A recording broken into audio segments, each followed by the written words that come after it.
Hello everybody, Jai Shri Sitaram and welcome back to UPSC and Life. I hope all of you are doing really good.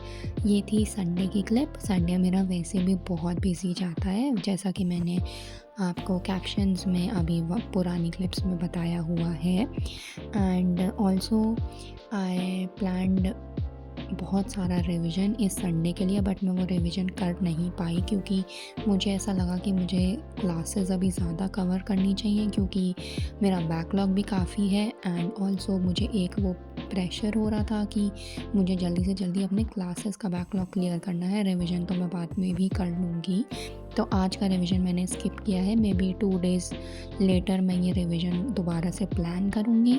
And मैं ये तो admit करना चाहूँगी कि I did not start that good. मतलब 2026 का start मेरा उतना अच्छा नहीं हुआ था studies wise, but I am doing good now because first second तो मेरी इतनी अच्छी पढ़ाई नहीं हुई थी, but after 3rd of January मेरी काफ़ी अच्छी पढ़ाई हो रही है। So that means you do not have to start good to end good. मतलब आपको ऐसा ज़रूरी नहीं है कि आपकी बहुत ही एकदम जोश वाली स्टार्ट नहीं हुई है साल की तो आपका साल वेस्ट होने वाला है, या महीना वेस्ट होने वाला है, या फॉर दैट मैटर वो हफ्ता वेस्ट होने वाला है। You always have a chance to cover up. And even for that matter अगर आपका साल का स्टार्ट बहुत अच्छा हुआ था और अब आप लैग कर रहे हो, कंसिस्टेंट नहीं हो, then also you have the chance कि आप उसको उस जोन से बाहर निकल आओगे जल्द ही।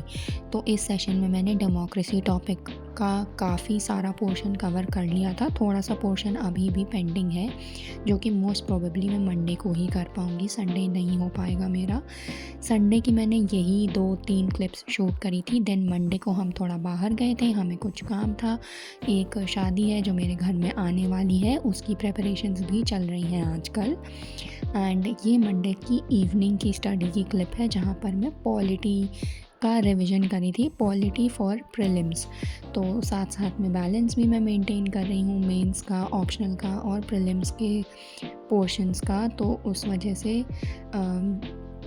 काफ़ी सारा हेक्टिक शेड्यूल भी हो जाता है। एंड मैं चाहती भी नहीं हूँ कि मैं इतनी जल्दी अपना मेंस बंद कर दूँ और प्रीलिम्स ओरिएंटेड स्टार्ट कर दूँ। तो इसलिए अभी बैलेंस करने में काफ़ी सारा एनर्जी जाती है, बिकॉज़ प्रीलिम्स का जोन एकदम अलग होता है। प्रीलिम्स के लेक्चर्स को अटेंड करने का और ऑप्शनल के लेक्चर्स को अटेंड करने का जोन बहुत अलग होता है।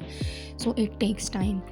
और एक बहुत अच्छा एग्ज़ाम्पल मैं आपको इस व्लॉग में ज़रूर देना चाहूँगी। आपने देखा होगा जो ज़ोमैटो के फाउंडर हैं दीपेंद्र गोयल सर, उनका राज शमामी सर के साथ पॉडकास्ट आया हुआ है और उसकी बहुत सारी क्लिप्स आजकल वायरल हो रही हैं। पॉडकास्ट तो मैंने नहीं देखा, वो बहुत लंबा है, बट उसकी एक क्लिप मैंने यूट्यूब शॉर्ट्स पर देखी थी जिसको मैं मेंशन करना चाहूँगी कि उन्होंने उसमें ये बात बोली है कि किसी भी इंसान के सक्सेस के पीछे एक बहुत ह्यूज एलिमेंट लक का होता है। और जैसे ही मैंने ये सुना उनसे, I was like thank God finally someone said it. Because हर इंसान जो सक्सेसफुल हो जाता है उसमें से 90% लोग अपने मेहनत को क्रेडिट करने के लिए लक के फैक्टर को रिकॉग्नाइज नहीं करते हैं। And that is what I do not like about those kind of people, because I am of the point of view कि बहुत सारे लोग हैं दुनिया में ऐसे जो बहुत मेहनत कर रहे हैं और लिटरली बहुत ज़्यादा मेहनत कर रहे हैं, बट लक का एक बहुत ह्यूज एलिमेंट होता है, एक बहुत बड़ा फैक्टर होता है जो आपकी सक्सेस मिलने ना मिलने पे डिपेंड करता है कि आपको सक्सेस मिलेगी नहीं मिलेगी। आप बहुत मेहनत कर रहे हो, बट कई लोग सिर्फ़ और सिर्फ लक की वजह से सक्सेसफुल नहीं हो पाते हैं। मैं ये बात डिनाई नहीं करूँगी कि जो सक्सेसफुल होते हैं वो मेहनत नहीं करते, ऑब्वियसली करते हैं, पर जो फेल होते हैं वो मेहनत नहीं करते, ऐसा नहीं होता है, वो भी मेहनत करते हैं, बट उनके पास शायद उतना वो लकी नहीं होते हैं, या फिर उनके भाग्य में वो लिखा नहीं होता है, ऐसा कह सकते हैं। तो लक का एक बहुत बड़ा एलिमेंट होता है। And I like this point about his podcast, तो मैंने सोचा कि मैं वो मेंशन करूं। एंड ऑल्सो मैंने राज शमामी सर को किसी पॉडकास्ट में तो एक और एग्जाम्पल कोट करते हुए सुना था, जब वो माइकल फेल्प्स सर का इंटरव्यू ले रहे थे, जो कि एक अमेरिकन स्विमर हैं जिन्होंने मैक्सिमम ओलंपिक्स मेडल आज तक के जीते हैं। तो उनसे पूछा गया था कि what is that one thing जिसको आप क्रेडिट देना चाहोगे क्योंकि आपने इतने सारे ओलंपिक्स मेडल जीते। So he simply said, I practiced daily, I showed up daily। And वो एक बहुत ही सिंपल चीज़ लगी सुनने में। ऑब्वियसली ये बहुत ही ऐसी बेसिक सी चीज़ है जो इंसान किसी से सजेशन लेता है या फिर किसी से कुछ मोटिवेशन लेना चाहता है तो कुछ ऐसी बहुत ही यूनिक सी चीज़ सुनना चाहता है, but this is something so basic. So he reiterated it, Michael Phelps sir ने उसको वापस से रीइटरेट किया कि मैं 7 साल से रेगुलरली 7 ईयर्स से डेली प्रैक्टिस करता हूँ।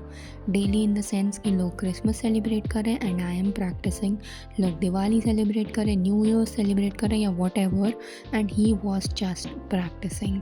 सो this is what is important. मतलब कंसिस्टेंसी इज़ समथिंग कि वो इतनी बेसिक है सुनने में एंड बट उसकी वैल्यू, उसकी इम्पोर्टेंस इतनी ज़्यादा है कि जो वो चीज़ समझ गया, he is half way there.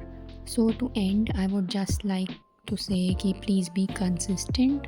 हाँ, कुछ ज़िंदगी में ऐसी चीज़ें होती हैं जो आप स्किप नहीं कर सकते, दैट इज़ ओके, वो सबके साथ होती हैं, बट बाकी time please be consistent and it is important to show up than to do something magical जिससे आपका अचानक से सिलेक्शन इंश्योर हो जाए। वो ऐसा कुछ भी पॉसिबल नहीं है।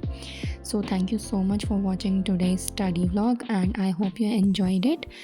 If you did, please consider subscribing to the channel. I'll see you in the next one. Until then, keep studying hard.